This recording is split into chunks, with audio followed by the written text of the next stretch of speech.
নদীর টাটকা শিং মাছ দিয়ে আলু টমেটোর ঝোল রান্না করা কিন্তু খুব ইজি। প্রথমে আমি শিং মাছগুলো ভালো করে পরিষ্কার করে নিয়েছি।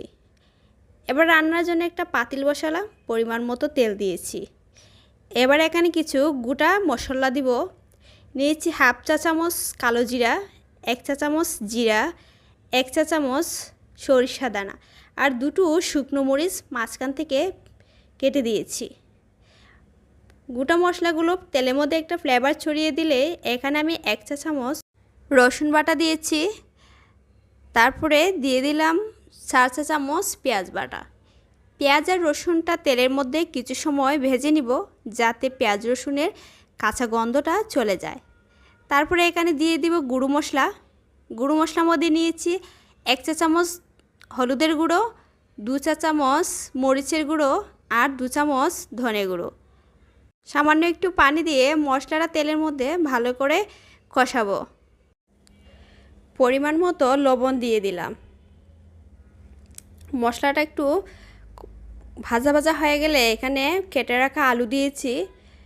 এখানে আমি মিডিয়াম সাইজের 4টা আলু একটু ফালি ফালি করে কেটে নিয়েছি। আলুটা ভালো করে মশলার সাথে মিশিয়ে সামান্য একটু পানি দিয়ে দিলাম। ঢেকে দিয়ে রান্না করব 10 থেকে 12 মিনিট। প্রায় 10-12 মিনিট পরে নেড়ে দিয়েছি। আলুগুলো প্রায় 40% সিদ্ধ হয়ে গেছে আর একটু ভাজা ভাজা হয়ে গেছে।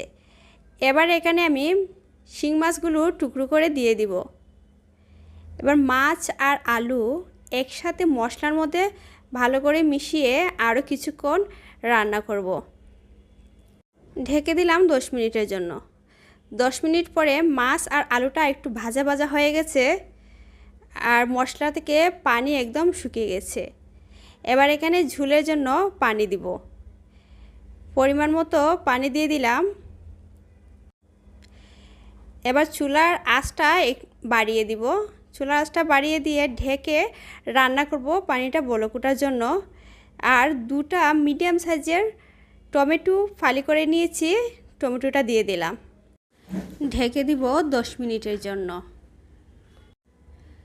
10 মিনিট পরে আলুটা একদম সিদ্ধ হয়ে গেছে। এ পর্যায়ে লবণটা চেখে নেবেন, একটু কম হলে আবার দিয়ে দিবেন।